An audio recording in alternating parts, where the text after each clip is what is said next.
Hi, my name is Ella. I work part-time in a bank. I wake up early every day. I make breakfast for my family, and then I take my children to school at 8:15. In the mornings, I do housework and feed our pets.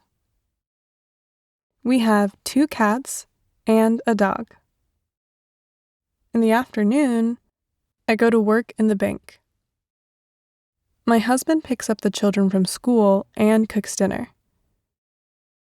When I come home, I help my children with their homework.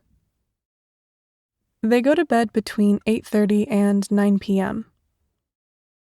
I have a bath and watch a little bit of TV before I go to sleep at around 10 p.m.